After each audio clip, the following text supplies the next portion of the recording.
말씀의 배경은 사무엘상 14장 47절에서 48절이 먼저 배경이 되어집니다.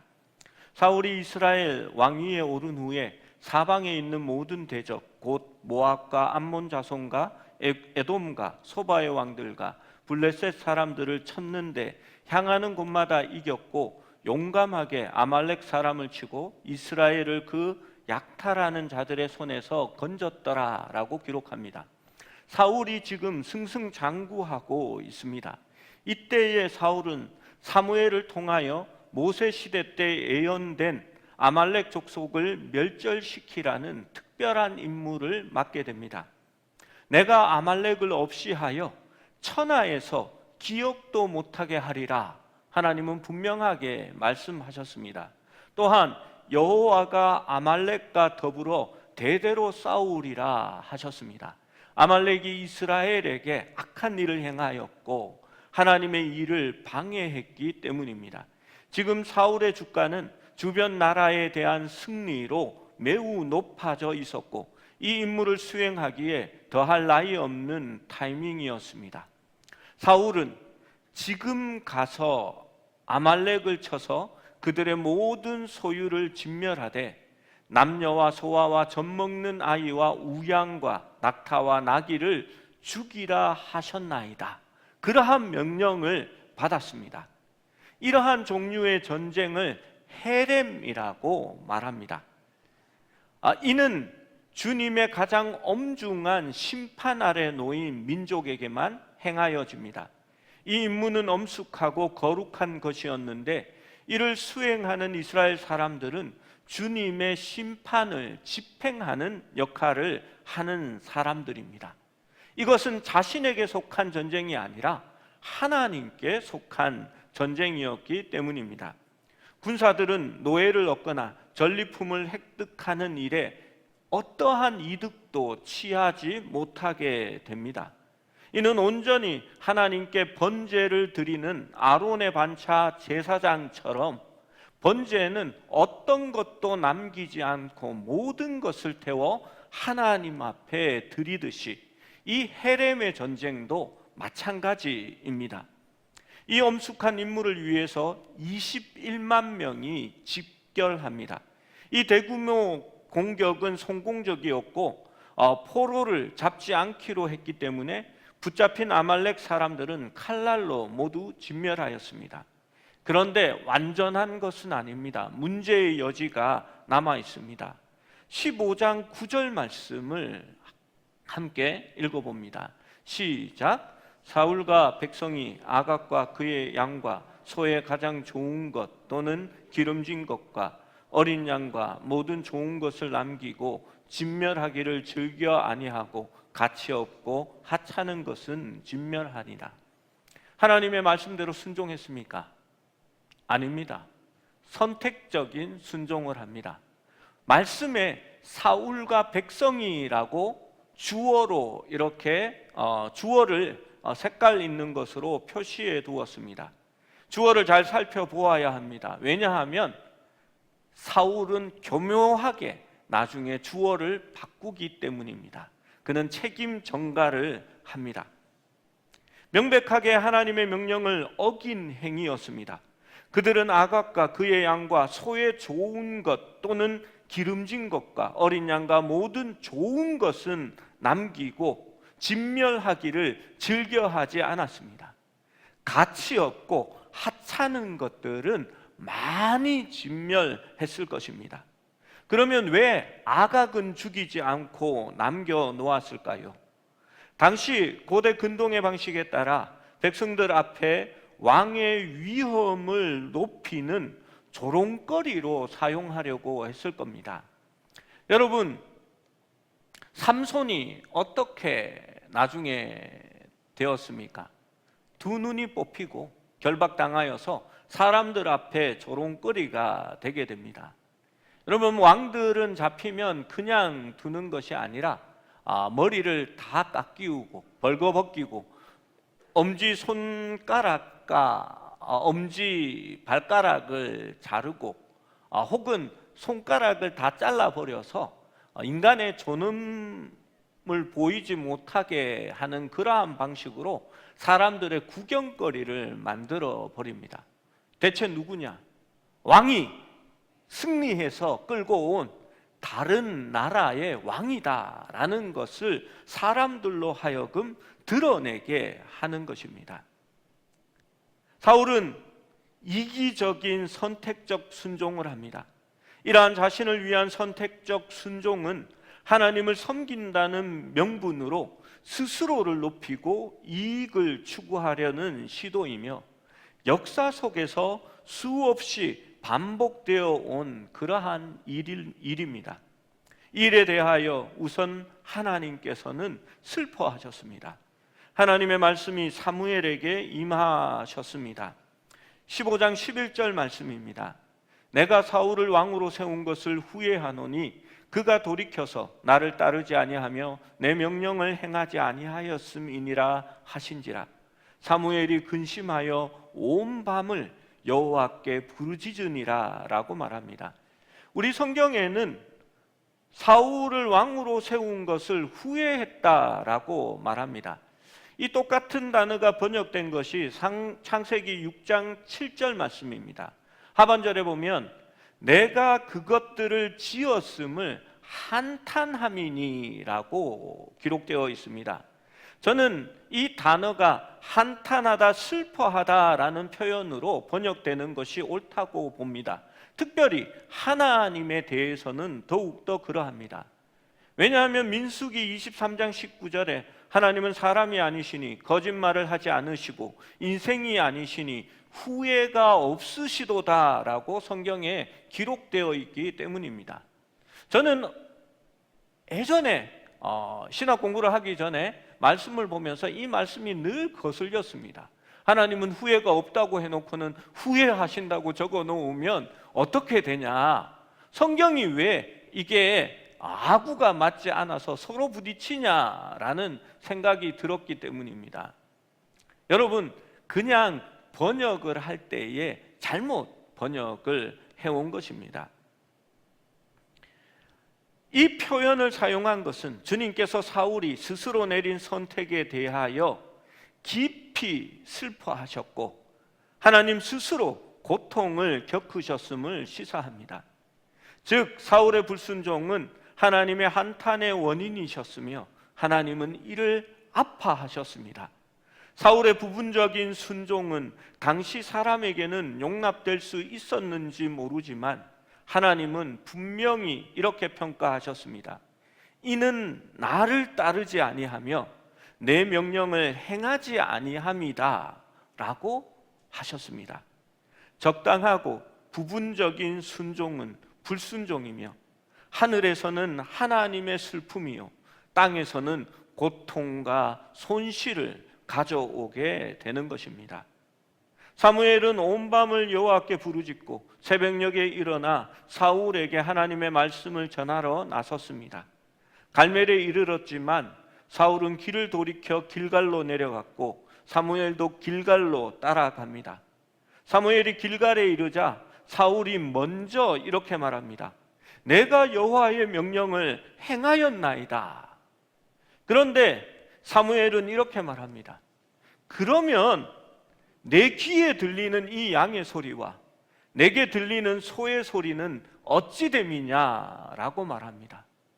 모조리 진멸했으면 양의 소리나 소의 소리가 없어야 되는 것 아니겠습니까? 그런데 사울은 자신이 저지른 모든 죄를 사울 자신이 아니라 다른 사람들을 탓하게 합니다. 15절 말씀에 사울이 이르되 그것은 무리가 아말렉 사람에게서 끌어온 것인데, 처음에 우리가 본 말씀에는 사울과 백성이 그렇게 했다라고 분명히 하나님은 사실을 적시했습니다. 그런데 사울은 나 때문이 아니고 무리가 그렇게 했다라고 말하는 겁니다. 그리고 백성이 당신의 하나님 여호와께 제사하려 하여 양과 소들 중에 가장 좋은 것은 남겼다라고 말합니다. 자기가 한 게 아니고요, 백성이 한 겁니다. 그것도 하나님을 위해서 좋은 것으로 조금 남겼다라고 말하는 겁니다. 그리고 진멸한, 하나님의 말씀대로 진멸했다라는 표현에는 자기를 싹 끼워 넣습니다. 우리가 진멸하였나이다. 여러분, 하나님이 속을까요? 절대 하나님은 거기에 대하여 속지 않습니다. 사무엘은 사울의 말을 끊고 주님의 말씀을 선포합니다. 왕이 스스로 작게 여길 그때에 여호와께서 왕으로 삼으셨고 그가 왕이 된 것은 즉 자신의 공로가 아니었습니다. 여호와께서 가서 죄인 아말렉 사람을 진멸하라 하셨거늘 왕은 청종하지 않고 탈취하기에만 급하여 악한 일을 행하였나이다 라고 말하고 있는 것입니다. 여러분, 여기에서 사무엘의 가장 놀랍고 심오한 격언을 우리에게 가르쳐 줍니다. 그리고 이 말씀은 성경의 여러 곳에서 인용되어 쓰이게 됩니다. 22절, 23절 말씀을 같이 읽어봅니다. 시작. 사무엘이 이르되 여호와께서 번제와 다른 제사를 그의 목소리를 청종하는 것을 좋아하심같이 좋아하시겠나이까? 순종이 제사보다 낫고 듣는 것이 수양의 기름보다 나으니 이는 거역하는 것은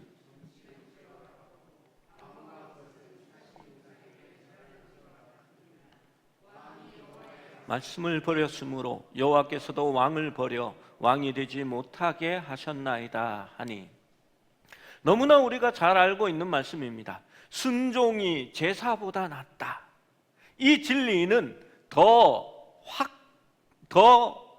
강조하여서 또 이렇게 발전시킵니다. 말씀을 듣는 것이 순양의 기름보다 낫다. 말씀은 분명히 하나님께 순종하는 삶에 제사를 포함시키지만 결코 순종을 대신하는 것으로 생각하지는 않습니다.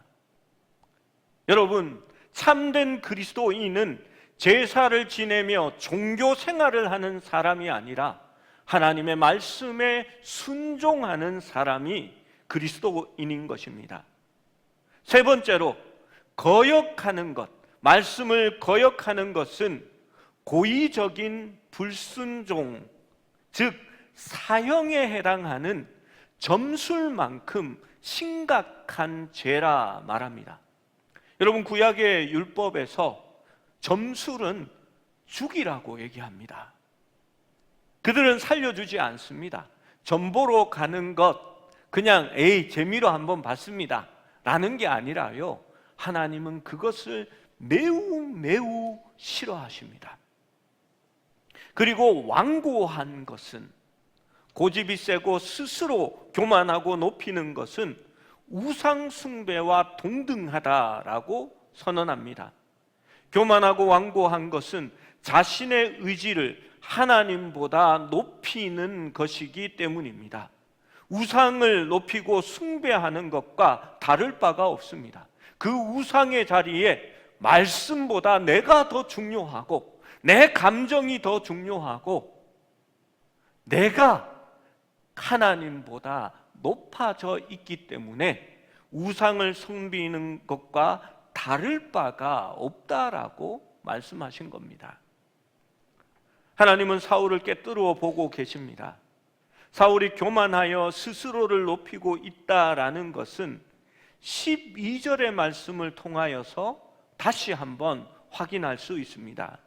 12절의 말씀을 같이 읽어봅니다. 시작.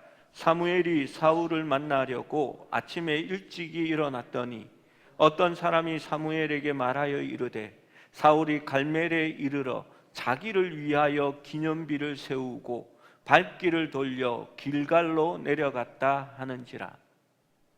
여러분, 이상한 표현을 느낄 수 있지요. 성경에 자기를 위하여 단을 쌓으면 그것이 우상숭배입니다. 그런데 지금 사울은 자기를 위하여 기념비를 세운 것입니다. 심판은 분명합니다. 왕이 스스로를 작게 여길 그때에 하나님이 사울을 왕으로 삼으셨지만 이제 왕이 말씀을 버리고 스스로를 높임으로 하나님께서는 왕이 되지 못하게 하시겠다라고 하신 겁니다. 사울은 보잘것없었습니다. 그는 그것을 스스로도 고백했습니다. 사울이 왕으로 부르심을 받았을 때 그가 행했던 일들을 우리는 말씀을 통하여서 보았습니다. 그는 왕의 온전한 모습이 아니었습니다. 그럼에도 불구하고 그가 스스로 낮춰졌을 때에 하나님은 그를 높여주셨습니다. 그런데 사울은 이제 스스로를 크게 만들려고 합니다. 자신의 기념비를 세웁니다. 사실 스스로 대단하다고 여기는 것은 확실한 패망의 앞잡이요 선봉이 될 것입니다. 이것이 바로 사무엘이 완고한 것은 악한 우상 숭배와 같다라고 말한 이유입니다. 여러분, 교회에 기념비를 세우는 것은 옳지 않습니다. 여러분, 교회 안에 자기의 이름을 남기는 것으로 기뻐하지 마시고 하나님의 생명책에 내 이름이 있는 것으로 기뻐하는 것이 옳습니다. 간혹 어떤 교회에 가면 헌금을 많이 한 사람의 이름을 붙여서 방마다 누구 홀, 누구 채플, 누구 실 이런 식으로 이름을 붙이고 있는데 저는 절대 제 신앙적인 양심에서는 용납할 수 없는 일입니다. 저랑 친한 어떤 목사님은 교회의 로비에다가 이렇게 교회를 위하여 충성 봉사한 사람들의 이름을 이렇게 금박으로 써서 그것을 붙여서 교회가 있는 한 볼 수 있도록 하겠다라고 말씀하셨습니다. 저는 고개를 갸우뚱했습니다. 저 목사님이 저런 분이 아닌데 왜 착각을 하시지?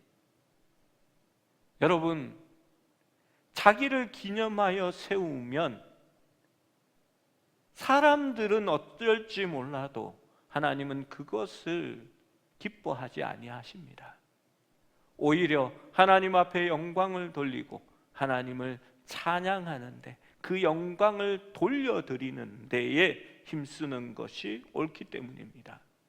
그래서 저는 교회 안에 목사의 기념관을 만들고 성도들의 행한 일들을 기념하는 글들을 적어 놓은 것을 바르게 생각하지 않습니다. 여러분, 우리는 주권적인 은혜로 선택받았습니다. 우리는 다른 사람들보다 더 낫거나 더 똑똑하거나 지혜로운 것이 아니었습니다. 그것은 사울도 마찬가지입니다. 그는 키만 더 컸을 뿐, 그 외에는 사울, 당신은 스스로 보기에 보잘것없는 존재였고 하찮은 지파의 사람이었습니다. 그리고 큰 키, 그것마저도 자신이 키운 키는 아닙니다. 하지만 하나님께서 은혜로 당신을 왕으로, 사울을 왕으로 세우신 것입니다. 그런데 사울은 하나님의 은혜를 거부합니다. 하나님의 은혜 없이 스스로의 이미지를 만들려고 합니다. 스스로를 기념하고 크게 보이려고 애쓰고 있기 때문에 모든 일이 잘못되어 있는 것입니다. 여러분, 이러한 말을 듣고 사울이 회개했을까요? 30절의 말씀을 다시 봅시다. 30절입니다. 시작. 사울이 이르되 내가 범죄하였을지라도 이제 청하옵나니 내 백성의 장로들 앞과 이스라엘 앞에서 나를 높이사 나와 함께 돌아가서 내가 당신의 하나님 여호와께 경배하게 하소서 하더라. 여러분, 이게 무슨 말입니까? 그는 꿇어 엎드려 낮아지지 않습니다. 그는 사무엘이 자신과 함께 가서 백성들의 장로들과 이스라엘 앞에서 자신을 높이기 위해서 자신과 함께 여호와께 예배하게 해달라라고 말하는 것입니다. 그는 자신을 높이는데 하나님과 예배와 사무엘이 필요했던 것입니다. 하나님이 진정으로 원하는 것은 무엇일까요? 하나님은 당신의 양과 염소를 원하시는 것이 아닙니다. 하나님은 우리 자신을 원하는 것입니다.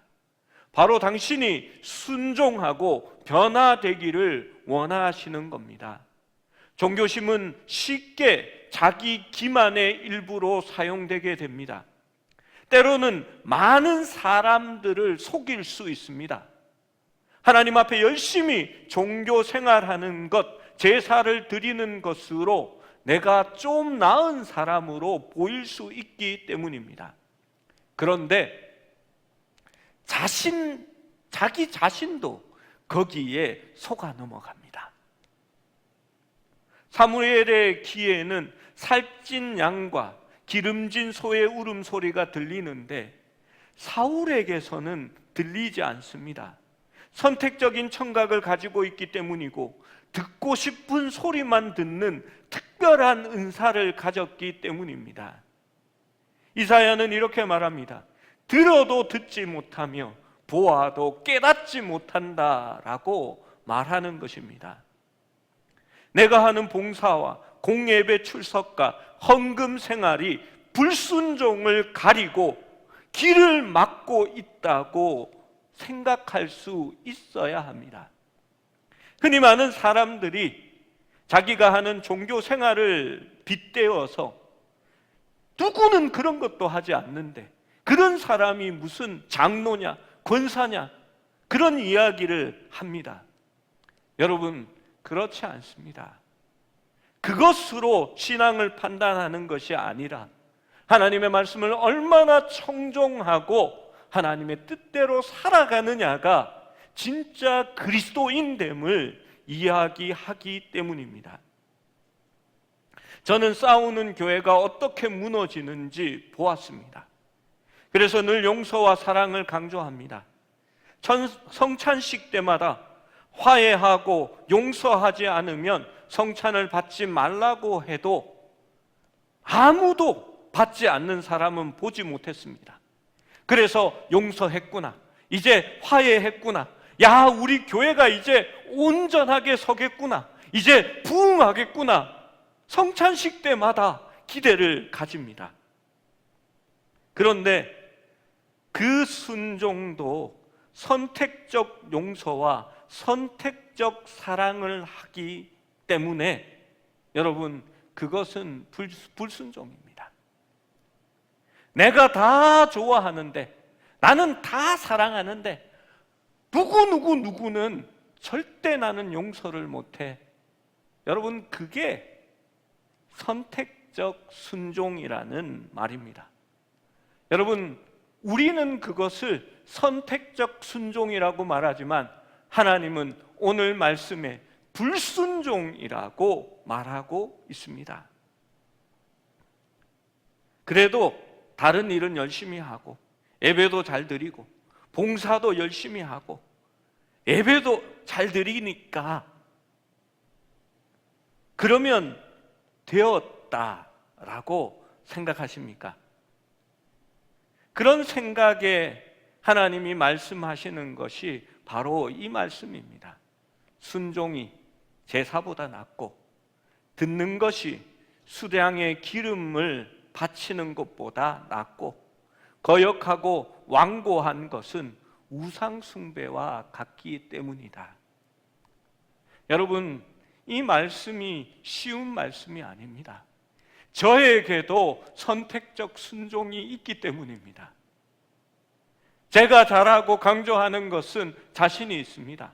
그러나 나의 고집이 있고 요것을 놓으면 내가 자존심 상하고 내가 사라지는 것 같은 그것은 놓지 못하는 것이 있기 때문입니다. 하나님의 말씀을 생각해 보십시오. 방언과 천사의 말을 해도, 예언하는 능력이 있어도, 성경에 대한 지식과 큰 믿음이 있어도, 구제해도, 생명을 내어 주어도 사랑이 없으면 그건 소음이며 아무것도 아니며 유익도 없으며 아무 쓸데없는 것과 불과하다라고 말합니다. 여러분, 다 사랑해도 사랑하지 못하는 몇 사람을 남겨놓고 늘 시시비비를 가지고 내가 잘났고 네가 못났고 그렇게 하는 거 아니야 라고 말하고 있다면 여러분, 그건 불순종입니다. 여러분, 먼저 놓아야 합니다. 내가 싫어하는 사람이면 더 사랑하기 위해서 노력해야 하고, 더 품어주려고 노력해야 하고, 더 용납하려고 고민하고 몸부림쳐야 하는 겁니다. 다 진멸해도 내가 높아지고 내 자존심이 세워지고 내게 유익해 보이는 것은 절대 죽이지 않고 살려놓고 있지는 않습니까? 십자가의 길은 나를 부인하고 자기 십자가를 지는 길입니다. 그게 주님을 따르는 길입니다. 내가 그리스도와 함께 죽는 것입니다. 그래야 부활의 생명이 우리 속에 역사하는 것입니다. 여러분, 선택적인 순종을 하는 아간의 범죄, 사울의 범죄는 자신만 죽이는 것이 아니라 하나님의 공동체를 망하게 합니다. 여러분, 그것이 하나님의 말씀이 맞다면 변명 없이 순종할 수 있어야 하는 것입니다. 그래야 내가 살고 내 가정이 살고 하나님의 긍휼하심을 우리의 공동체가 누리게 되는 것입니다. 여러분, 우리가 흔히 정말 좋은 말씀이야, 맞는 말씀이야 라고 생각하는 이 말씀이 우리에게 큰 부담이 되었으면 좋겠습니다. 저도 그렇게 생각하고 기도하고, 사무엘이 사울을 보면서 밤새 눈물로 밤을 지새우고 갔던 것처럼, 여러분, 만약에 우리의 공동체 속에서 그러한 모습을 보게 된다면 여러분, 우리도 이를 위해서 눈물 지으며 밤을 새워 기도할 수 있는 모습이 되어야 하는 것입니다. 여러분, 하나님 앞에 성화된다는 것, 우리가 그리스도를 닮아간다라는 것은 그 선택적 순종에서 전부를 내어드릴 수 있는 온전한 순종으로 바뀌어질 때만 가능합니다. 여러분, 처음에는 하나님 앞에 다 내어드리지 못합니다.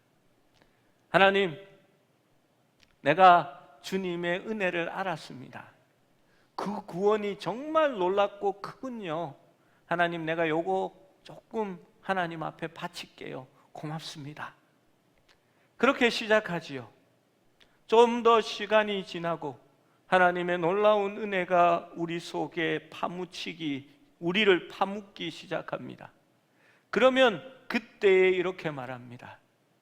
내 것은 조금만 있고요, 하나님이 이제 많이 가지세요. 내가 이것을 다 내어 놓을게요 라고 이야기합니다. 하나님의 사랑의 깊이와 그 넓이와 높이를 깨달아가는 어떤 순간에 비로소 얘기합니다. 하나님, 다 내어 놓을 텐데요, 요거는 안 될 것 같아요. 하나님, 요거는요 제가 쥐고 있을게요. 제가 다 하나님 앞에 드릴게요. 하나님 시키는 대로 하지만 요거는 내가 원하는 대로 해주세요. 그게 뭘까요? 내 자식이 될 수도 있고요, 내가 아끼고 애지중지하는 무엇이 될 수도 있고요, 아니면 내가 끝까지 붙들어 놓고 버리지 못하는 것이 될 수도 있고요, 내가 원수같이 여기는 어떤 사람이 될 수도 있습니다. 그러나 마지막에는 우리가 하나님 앞에 고백할 수 있어야 합니다. 내가 그리스도와 함께 못 박혔나니 이제는 내가 사는 것이 아니요 그리스도께서 내 안에 사는 것이라.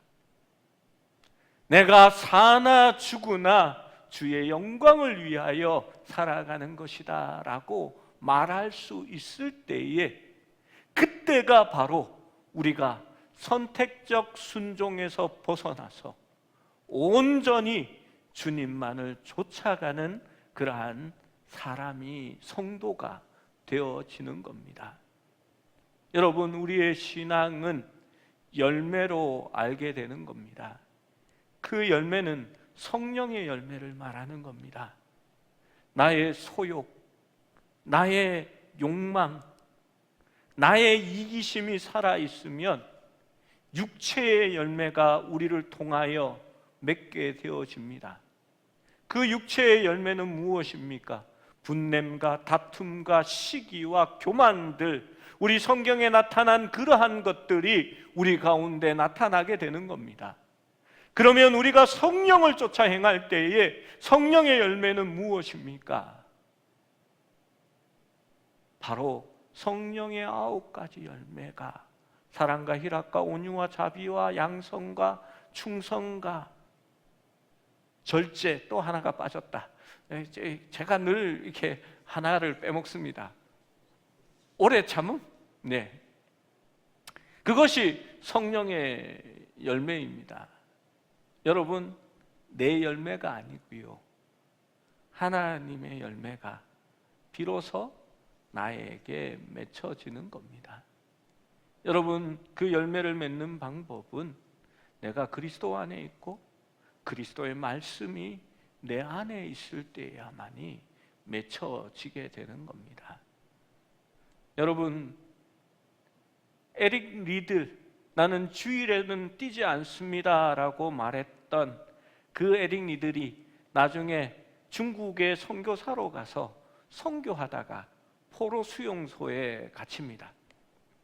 그 포로 수용소에서, 외국인 포로 수용소에서요, 모든 사람들을 섬기고 하다가 해방되기 불과 이렇게 한 해인가 2해 전에 그 포로 수용소에서 죽음을 맞이합니다.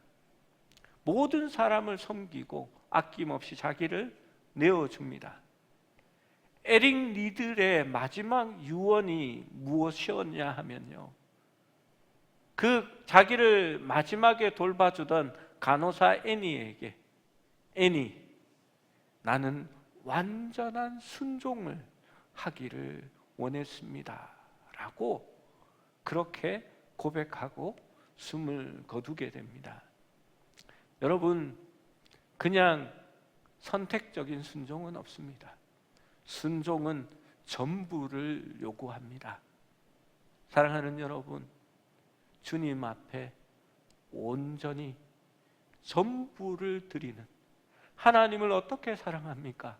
마음을 다하고 성품을 다하고 힘을 다하고 목숨을 다하여 사랑하듯이 그 하나님의 말씀에도 우리가 전부를 다 드려 온전히 순종할 수 있는 우리 모두가 될 수 있기를 하나님의 이름으로 축원합니다. 기도하시겠습니다.